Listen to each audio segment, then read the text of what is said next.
On to our big story this evening, which is Bangladesh as it enters a new chapter, settling into a new normal after decades of Sheikh Hasina's rule. String of developments are now threatening to impact India's security concerns on its eastern border. China is weighing in, and so is America. Radical Islamists have been released, even as Beijing is now trying to mainstream Jamaat-e-Islami, with its envoy holding a meeting with the extremist organization, which is a first for a diplomat after 14 years.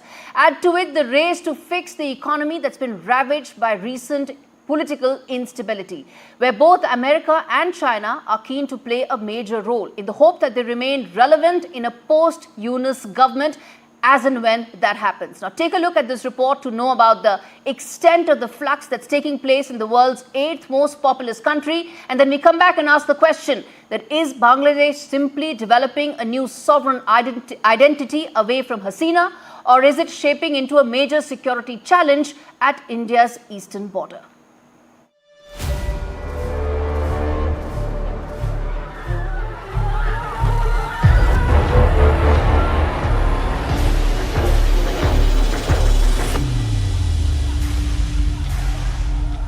Weeks after violent protests ousted former Prime Minister Sheikh Hasina from power, Bangladesh is being governed by Muhammad Yunus,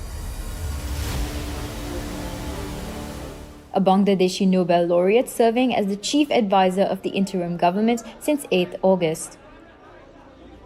While Yunus's appointment was hailed as the return of the people's will to Bangladeshi governance, social instability continues to remain a challenge, stemming from recent developments since Yunus took power 3 weeks ago.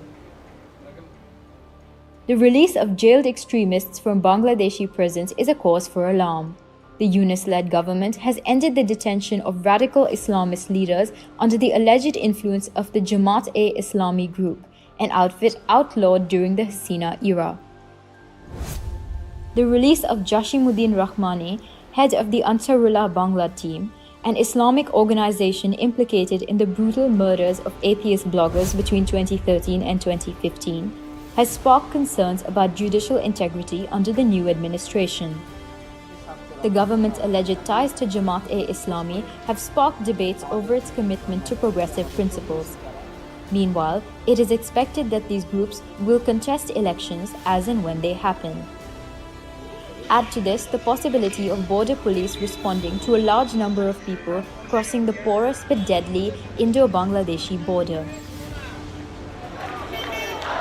Deep societal divisions between supporters of the former Hasina government and present dispensation have deeply altered the social fabric of Bangladesh. Compounding this are Dhaka's economic woes. Its $55 billion garment industry has been severely impacted, with 60 factories outside Dhaka set to be closed, and 3 big brands, including Disney and Walmart, looking at other geographies for next season's clothing.